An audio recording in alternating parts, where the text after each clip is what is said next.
Mademoiselle Joanne des Princes de l'Amour 4, vous avez 29 ans, vous venez de Paris et nous sommes aujourd'hui avec votre chatte derrière Ah, vous. C'est une Miou chatte Miou. ou c'est un chat? J'ai deux chats. Des mâles. Ah non, ça c'est une femelle, c'est Miou Miou. Et j'ai Judas qui est juste ici, mon chat panda. Ah bah, j'avais raison, juste derrière toi c'est ta chatte. C'est ma chatte, exactement. Eh bah oui, appelons un chat un chat. Un Donc, chat, la célibataire au chat. Joanne, on a plein de trucs à se dire. Nous Oh, avons plein de mises au point à faire aujourd'hui parce qu'on va parler de ton casting des Princes de l'amour. Comment es-tu arrivé dans cette émission de rencontre? On va parler de ton test de fiabilité là qu'il y a eu avec le serveur là. T'as pas mal ah oui. d'informations croustillantes à nous révéler. Et enfin, bah, de tes relations avec tes princes parce qu'il n'y en a pas eu qu'un. Il y a eu Brandon, il y a eu Axel. Mais ce que vous savez pas, c'est que tu devais venir pour quelqu'un d'autre, et ça, vous le saurez juste après le jingle, il est là.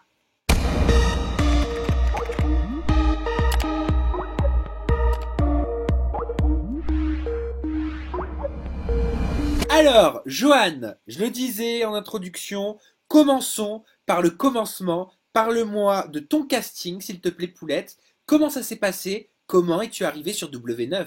Alors, moi j'ai une amie qui a déjà fait Les Princes pour 2 saisons. Donc ça tombait à pic, ça m'intéressait. Ami qui s'appelle, je me permets je me permets de te couper, qui s'appelle Laura Krief, Voilà, qui exactement. était dans la saison Celle un peu dernière. marrante, pleine de vie, qui a fait 2 saisons. C'est vrai. Donc, je sortais d'une relation un petit peu compliquée. Donc, elle m'avait parlé de son expérience qu'elle avait adorée. Je me suis dit pourquoi pas moi, pourquoi pas le fun au soleil, rencontrer peut-être quelqu'un. J'avais besoin de moments agréables.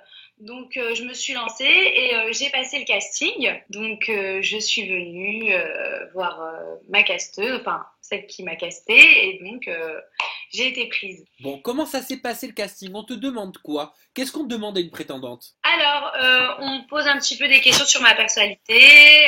Qu'est-ce que je recherche chez un garçon? Qu'est-ce que j'aime dans la vie?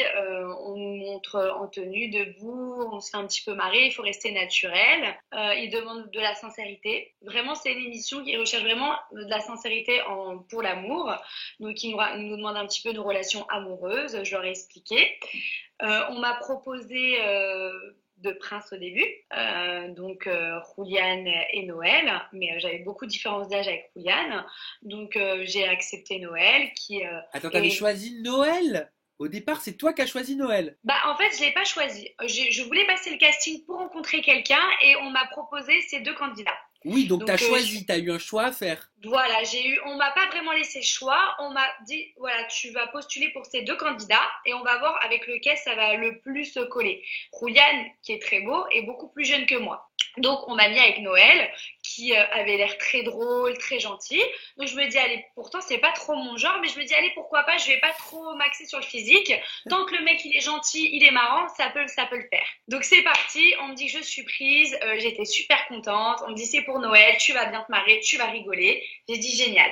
Et au final, c'est On pas du tout pour Noël que t'es venu, hein, parce que c'est pour Axel que t'es arrivé au départ. Ah bah, après oui, je suis arrivée pour Axel du coup car on m'appelle pendant l'émission pour me dire voilà, Noël a trouvé l'amour, donc il ne sera plus là.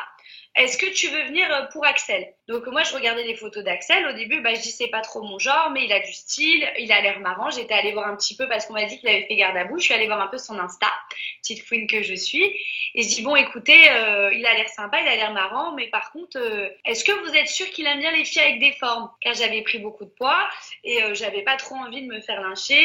Voilà, je reste une femme, j'ai besoin d'être séduite, on a tous nos complexes. Il m'a dit mais non, t'inquiète pas, il adore les formes, il est très gentil, il a pas de critères particuliers. Donc déjà c'est faux, car Axel adore un peu le style mannequin, gros sein, blonde, les yeux verts. Ah bah Mince. moi il m'a dit clairement, je sais pas si tu l'as eu son interview, il m'a dit j'aime les planches à pain. Ah oui? Donc voilà, je suis un peu surprise. Après, je comprends Axel qu'il soit déçu. On lui met que des filles dodues au début. Ça veut pas dire que nous sommes pas jolies. C'est qu'on lui met des filles dodues. C'est comme si moi demain je dis j'aime les grands minces bruns et qu'on me ramène un tout petit blond dodu. Oui, Je peux d'accord, pas. mais de là à te qualifier de vieux ballon, ou de semi-remorque Georgina, Enfin bref, c'est vrai que bon, Axel, moi je l'embrasse, hein, je lui fais des bisous s'il nous regarde, J'adore mais il y Axel. va pas avec le dos de la cuillère quand même, Poulette. Non, mais parce qu'il faut savoir que Axel, me calculait pas. C'est-à-dire que Axel, quand il aime pas physiquement, il va pas calculer. Donc du coup, on lui lançait beaucoup de piques. Il faut savoir que depuis le début, on lui avait mis des personnes bien en chair, qu'à un moment donné, tel qu'il en avait ras-le-bol. Et donc il y a eu beaucoup de clashs et il fallait qu'il se défende. Après, c'est sûr qu'il est dur dans ses paroles, mais il a 23 ans, il travaille la nuit, c'est un petit brancheur. Voilà, je l'excuse pas sur ça, mais je peux le comprendre. Je peux comprendre tout à fait qu'à un moment il a eu ras-le-bol. On était là au camping, on s'embrouillait tout le temps, il disait rien.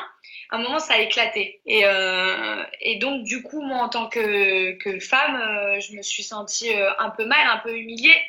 Parce que déjà d'avoir des formes, on préférait toutes être grande mince avec une poitrine ou avec à la Kim Kardashian ou j'en sais rien. Et je me suis sentie déjà mal à ce moment-là. En plus, j'ai très mal vécu le camping, hein, ça se voit d'ailleurs. C'est pour ça que t'as switché. Alors moi, déjà quand je suis arrivée directement, j'ai senti qu'il n'y avait pas de feeling entre Axel et moi. Donc dès le premier jour, j'ai demandé à switcher avec Brandon parce que je voulais un garçon gentil avec qui passer une bonne aventure. J'ai pas dit forcément que ça allait être le grand amour, mais au moins apprendre à se connaître. Je voulais un mec galant, gentleman, agréable. Donc je me suis dit Brandon, je l'ai vu déjà physiquement, il est plus mignon en vrai qu'en photo. Après, pareil, c'est pas du tout mon genre, mais j'ai 29 ans, donc je vais essayer de pas non plus m'axer que sur le physique. Ah, tu veux dire que parce que t'as 29 ans, tu as baissé tes critères, le level de critères que t'avais? Ah oui, oui, oui. Mais vraiment. Déjà avant, bon, j'étais un peu plus mince. J'ai été axée sur, j'aimais que les minces, les grands, les bruns, avec un super style. C'est normal quand on est plus jeune, on va plus regarder un physique, et plus on va vieillir, on va plus s'attacher à une personnalité. Le physique, ça s'arrange toujours. Quelqu'un qui a des formes, elle fait un peu de sport, ou on la relook, ou voilà, ça s'arrange un physique. Une personnalité, ça s'arrange pas. Donc voilà, je suis partie pour ça. Je me suis dit, allez, pourquoi pas Brandon, mais dès le début du camping. Donc on n'a pas vu ça aux images parce que forcément, voilà, on m'a vu à l'arrivée demander, mais j'avais demandé dès le début. Donc déjà, j'ai eu un début d'aventure j'ai l'impression d'avoir été envoyée un petit peu au casse-pipe avec quelqu'un qui voulait que des minces. Je suis la 4e d'audio qu'on lui envoie, donc le mec il en peut plus, donc c'est moi qui prends tout. Tu t'es senti trahi quand même? Je me suis sentie trahie. J'ai eu vraiment l'impression d'être le dindon de la farce. T'as eu l'impression qu'on n'a pas respecté tes critères? Oui, voilà, parce que j'ai demandé plusieurs fois, est-ce qu'il est gentil? Est-ce que vraiment ça le dérange pas les formes? Parce que vraiment j'étais complexée, j'avais vraiment grossi et j'avais pas besoin d'entendre un mec me recale sur mes formes ou sur mon physique. Ah bah ouais, ça t'a aucune blessé, nana ça t'a n'aime touché. Ça m'a touchée. J'étais pas bien. Franchement, dès le début, j'étais pas très bien. On voit pas trop ça aux images parce que je suis une grande gueule, donc. Mais j'ai été très touchée et c'était difficile. En plus, je me suis mis au début la villa ado en disant que je suis stratégique, etc. Sachant quand même les 3 quarts des nanas sont stratégiques. J'ai trouvé ça un peu, un peu abusé. Mais bon, j'ai gardé mon caractère et je me suis défendue. Moi, j'ai pu lire de toi que t'étais une fille facile, que t'étais une crevarde, parce que justement, tu allais de prince en prince, que tu t'es laissé charmer également par le serveur au moment où les princes t'ont tendu un piège, en gros, pour tester ta fiabilité auprès de Brandon, ton nouveau prince. Alors déjà, je trouve que c'est pas être une fille facile de vouloir séduire un autre mec parce que ça passe pas bien avec un autre mec. J'ai rien fait avec Axel. Si j'ai envie de séduire un autre homme dans la vie de tous les jours, je vois pas en quoi ça être une fille facile. Faut arrêter un petit peu le côté misogyne de dire parce qu'une nana veut séduire un autre homme parce que ça passe pas bien avec le premier. Ça veut dire quoi donc? Parce que ça passe pas bien avec le premier, je vais rester dans mon coin et rester célibataire à vie? Non, bien sûr que non, mais là, en l'occurrence, c'est pas le premier, c'est le deuxième. Parce que là, c'était le troisième là que t'as essayé. Alors non. Alors le serveur, pour établir la vérité, moi j'ai su dès le début qu'il était homosexuel, car je traîne beaucoup dans le milieu gay, donc j'ai le flair pour ça. T'as le radar, comme on dit. Voilà, je le trouvais très charmant. Vraiment, c'est agréable quand on s'est fait un petit peu blesser pendant 2 semaines par des mecs qui calculent pas, qui te rejettent sur le physique. T'en as pris plein la tronche. Donc évidemment, un mec qui te propose un cocktail, qui a un grand sourire, qui dit que t'as un super prénom, que t'es super jolie, évidemment que ça fait plaisir. Brandon, il me calculait pas. Donc j'appartiens à personne. Lui, il calculait que Eva. Donc à un moment donné, la personne vient vers moi. Évidemment que je vais être réceptive. Mais t'as été très réceptif, tu lui as laissé ton numéro de téléphone. Alors non, alors ça s'est pas passé exactement comme ça. Il m'a parlé pendant beaucoup de temps et donc à un moment donné, il m'a dit écoute, est-ce que tu peux me donner ton numéro? Et pour pas le vexer, parce que même si je pensais qu'il était homosexuel, on peut avoir toujours le doute. J'ai dit écoute, donne-moi le tien. Mais attention, on est surveillé. Voilà, parce que ça se fait pas. J'ai dit ça exactement texto. On l'a pas vu malheureusement pour moi. Même dans la mer, on m'a dit enfin, j'ai dit oui, j'ai un ticket avec lui. Non, j'ai pas du tout dit que j'ai un ticket avec lui. C'est pas mes expressions. Hein. C'est pas du tout ça. Et donc oui, effectivement, j'ai pris son numéro, mais je l'ai jamais rappelé. Et d'ailleurs, cette personne-là, je l'ai croisée cet été à Barcelone, à la Waterpark, le plus gros festival gay d'Europe. Et je connais un ex à lui. Donc, à un moment donné, voilà, moi, je suis rentrée dans le jeu, je suis une séductrice. Évidemment, quand un mec vient me charmer comme n'importe quelle personne, j'étais pas mariée à Brandon, c'était pas mon mec, il me calculait pas.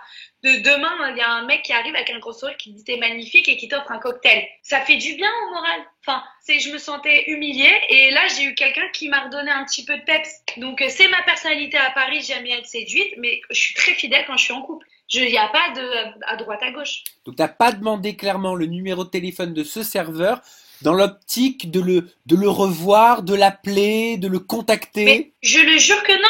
Et je l'ai croisé en été à la Waterpark, le plus grand festival gay d'Europe. Et qu'est-ce qu'il t'a dit? Il t'a parlé ou pas? Non, parce que j'étais avec mes amis et puis voilà. Et c'est quelqu'un qui venait à mon ancien boulot. D'ailleurs, on me l'a dit après. Je travaillais dans un restaurant à côté de chez moi, un restaurant où il y a beaucoup de gays qui viennent. Il venait souvent et je connais un de ses ex. Donc je lui ai envoyé un message. Je lui ai dit que tu connais Mike. Il me dit oui, c'est un de mes ex. Je lui ai dit bah donc vraiment, je suis le dindon de la farce, quoi. Mais c'est quelqu'un d'adorable, hein. Je lui jette pas la pierre, mais je savais qu'il était gay. Mais oui, je suis réceptive. Oui, c'est normal. Quand t'es mis de côté par deux princes, et que surtout, voilà, faut dire ce qui est, Brandon, c'est pas le séducteur numéro 1 et qui te met de côté, super Lego, quoi. En parlant d'homosexuels, ça tombe très bien. Nous n'allons pas parler de moi, mais nous allons parler de Noël. Je suis la queen, je sais tous les secrets, on peut pas me la faire à l'envers. Le Noël, à qui j'ai parlé après l'émission, car il y a eu un petit peu un acharnement sur lui, et je suis un être humain, donc ça m'a touchée. Je suis allée le voir, je lui ai dit salut Noël, j'ai voulu parler avec lui, je le trouvais gentil, je le trouvais marrant. J'avais vu ses vidéos, donc lui aussi je savais pertinemment son orientation sexuelle et ça me pose pas de problème. Et je me suis dit entre gens de la télé-réalité on peut un peu se soutenir. Donc il m'a dit la première fois qu'il devait venir à Paris, on devait se voir, on s'est pas vu. Je lui ai dit ça serait trop bien qu'on se voit, ça serait super sympa. Moi qui suis naïve, un peu très friendly, etc. Et il est revenu une autre fois, il m'a dit écoute j'arrive à Paris le matin, si tu veux je viens boire un café chez toi et après je pars faire une interview. J'ai dit ok pas de souci. Je l'accueille les bras ouverts chez moi, il boit un café, il me demande s'il peut prendre une douche, j'ai dit prends une douche. Ma femme de ménage était venue, toujours nickel, donc j'étais super contente de le voir. Il part faire cette fameuse interview, il revient, j'entends comme quoi il raconte des saloperies sur moi. Donc je l'appelle un peu en pleurs, donc il reprend ses affaires chez moi, ma chérie et tout, je vais à l'hôtel, on se voit ce soir. Donc je me dis cool, à tout à l'heure, j'entends des échos, je l'appelle en pleurs, je lui dis mais comment tu peux faire ça, t'es en train de ruiner ma vie, tu racontes des saloperies sur moi, t'imagines les impacts que ça peut avoir sur ma carrière professionnelle ou même amoureuse. Il me dit non c'est pas moi, j'ai jamais rien dit, je te le jure, je te le jure. En plus monsieur qui dit qu'il n'est pas hypocrite, pas menteur, quand elle était chez moi, il m'a dit ah bah si t'as des mecs à me présenter, présente-les-moi. Donc clairement, on est d'accord qu'il est gay. Mais il est gay à 100%. Mais alors pourquoi il refuse de l'admettre? Mais parce que peut-être par rapport à sa famille ou parce que peut-être qu'il assume pas, c'est quelqu'un qui n'assume pas. Voilà, je vois pas pourquoi on n'assumerait pas ça. Mais j'ai l'impression qu'il n'a pas de cerveau. Donc c'est un menteur, un manipulateur qui va cracher sur les gens pour faire du buzz parce qu'il est passé à la trappe. Et il t'a vraiment demandé, Johan, présente-moi des mecs. Je te le jure sur tout ce que j'ai de plus cher au monde, que je meurs tout de suite, qu'il m'a demandé de lui présenter des mecs. Et je lui ai dit, ok, bah on verra. Parce que moi, mes potes, c'est pas du tout, Noël, c'est pas du tout leur genre, quoi. C'est un gros beauf. Donc pas possible. Mais oui, effectivement, je le jure devant Dieu sur tout ce que j'ai de plus cher qu'il m'a demandé de lui présenter des mecs. Je suis pas une menteuse. Donc voilà. Donc faut qu'il arrête de cracher sur le dos de tout le monde en disant que tout le monde c'est des menteurs, alors que c'est le premier à mentir, à être hypocrite. Il veut faire un buzz en cassant les gens. Mais il pense quelle image il va donner. Assume-toi ce que t'es d'abord. Assume que t'as fait du porno gay. Assume que t'es gay. Je vois pas où il est le problème. Donc il a un problème avec lui-même. Donc forcément quand on a un problème avec soi-même, on va avoir un problème avec les autres. Mais moi, ce qui m'a déçu, c'est que je l'ai accueilli les bras ouverts, qui vient dire que mon appart fait 5 mètres carrés, j'ai un 3 pièces, faut arrêter, que je fais pas une école de maquillage, je suis à la Make Up Forever, on peut le témoigner, c'est mes trucs, enfin bref, j'en passe toutes les saloperies, je le trouve dégueulasse, quoi. Parce que moi, je lui ai rien fait de méchant, donc c'est une personne méchante. En parlant de Noël, j'aimerais savoir si tu es adepte des fouets, des menottes, de la soumission. Tu vois ce que je veux dire? Ouais, non, je vois, c'est ce qu'il disait, mais non, pas du tout. Désolée, voilà, je suis restée 3 ans avec quelqu'un, je ne le fouettais pas. Je, je sais un mec, vraiment un homme, puis un peu très mec sur les bords. Enfin, après, chacun fait ce qu'il veut. Hein. Je juge pas les personnes qui font ça. Au contraire, je suis la première à être ouverte d'esprit. Mais bon, bah non, je suis pas dans ça. Tu ne craches pas non plus sur tes mecs? Je ne crache pas sur mes mecs, non. Franchement, j'essaye d'avoir une vie normale. Je ne crache pas sur mes mecs, je ne crache pas par terre.